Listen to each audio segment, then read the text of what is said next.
গৃহযুদ্ধ শেষ হলো, এই রাষ্ট্রকে আমাকে মেরামত করতে হবে, প্রথমে আমাকে শান্তি প্রতিষ্ঠা করতে হবে। এজন্য প্রথমেই বললেন আফসুস সালাম। রাসূল সাল্লাল্লাহু আলাইহি ওয়াসাল্লামের কথা বলার টাইমিং বুঝতে হবে, ওনার মাইন্ডসেট বুঝতে হবে, ওনার ফিলোসফি বুঝতে হবে। He was the greatest philosopher ever in the world. প্রথমে বলে নাই এই জিকির করো সবাই সুবহানাল্লাহ আলহামদুলিল্লাহ, বলছে এটা না। প্রথমে বলে নাই এই মেয়েরা সবাই পর্দা করো, মাথায় কাপড় দাও, বলছে?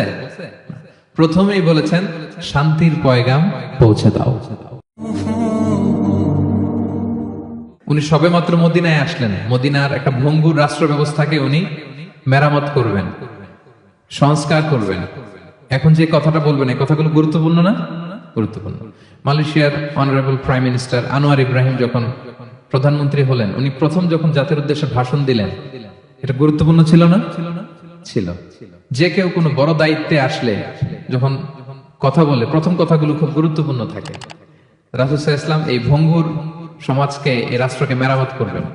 এসেই জাতির উদ্দেশ্যে যে কথাটা বলছেন, এই কথাগুলোর কিন্তু অনেক ওজন আছে, অনেক গুরুত্ব আছে। প্রিয় ভাই এবং বোনেরা, তিনি 4 দফা কর্মসূচি দিয়েছিলেন মদিনায় এসেই, মদিনার সাধারণ জনগণের সাথে মিশে কর্মসূচি দিয়েছেন। কয় দফা?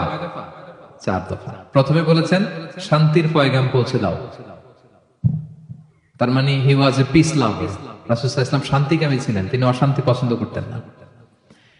পিস এন্ড হারমোনি কিভাবে সোসাইটিতে এনশিওর করতে হয়, এটা ছিল ওনার লক্ষ্য।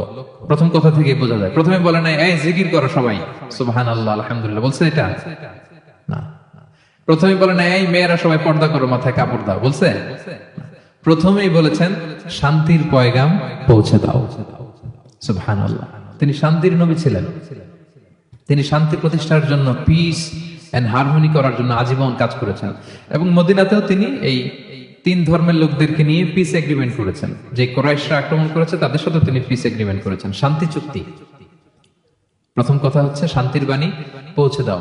কারণ মদিনাতে রাসূল সাল্লাল্লাহু আলাইহি ওয়াসাল্লাম হিজরতের 5 বছর আগে একটা গৃহযুদ্ধ হয়েছিল, প্রচন্ড বড় গৃহযুদ্ধ। এটাকে বলে বুআসের যুদ্ধ। বুআস আউস এবং খাজরাজ ট্রাইবের মধ্যে।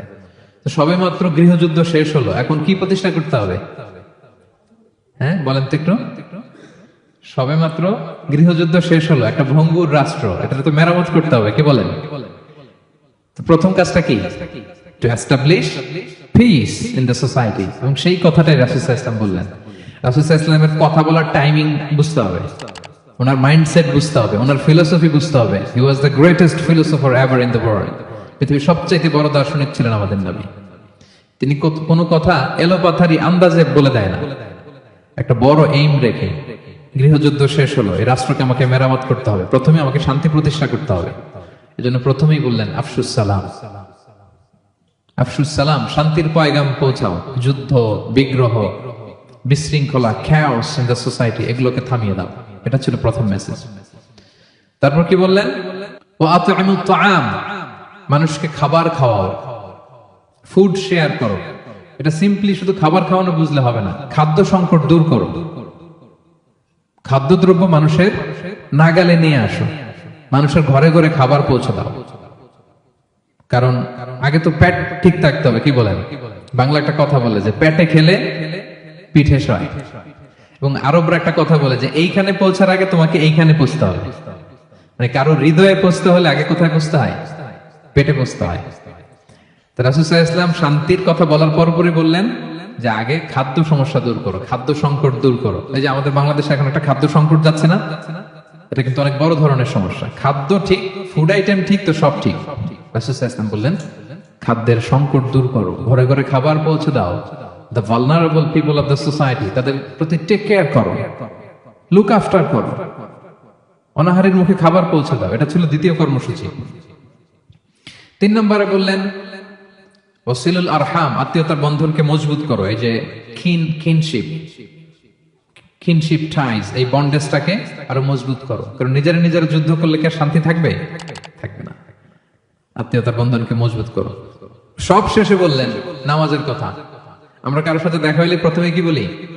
আগেই বলি নামাজ করেন, দাড়িটারে লম্বা করেন, মাথায় একটা টুপি দেন, বোরকা পরেন। এই কঠিন কঠিন কথা বলে আমরা মানুষকে দিন থেকে ভাগাই। তো রাসূল সাল্লাল্লাহু আলাইহি ওয়াসাল্লাম প্রথমে বললেন পিস এস্টাবলিশ করো, এরপরে বললেন ফুড প্রিভিলেজ নিশ্চিত করো। খাবার আছে কিনা প্রত্যেকের পেটে আগে এটা বলো, ঘরে ঘরে খাবার আছে কিনা, বিত্তশালীরা খাবার পৌঁছে দাও। এরপরে বললেন নিজেরা মারামারি করো না, ডোন্ট কিল ইচ আদার, নিজেদের বন্ডেজটাকে মজবুত রাখো। সব শেষে স্পিরিচুয়াল ডেভেলপমেন্টের কথা বললেন, যে এই তিনটা তো 4 দফা কর্মসূচির 3টা তো তোমাদের নিজেদের মধ্যে সোশ্যাল এঙ্গেজমেন্ট, এবার হচ্ছে ডিভাইন এঙ্গেজমেন্ট। ডিভাইন পাওয়ারের সাথে নিজেদের সম্পর্ক জুটে দাও। যখন সবাই ঘুমায় তুমি ঘুমিয়ে যেও না, তুমি জায়নামাজ বিছিয়ে সেখানে কান্নার ঝড় তুলো, সেখানে রবের সাথে একটা স্ট্রং অ্যাটাচমেন্ট গড়ে তোলো। রাসূল সাল্লাল্লাহু আলাইহি ওয়াসাল্লাম বললেন 4টা কাজ যে করবে তাদখুলুল জান্নাতা বিসালাম, সহজেই সে আল্লাহর জান্নাতে ঢুকে যাবে।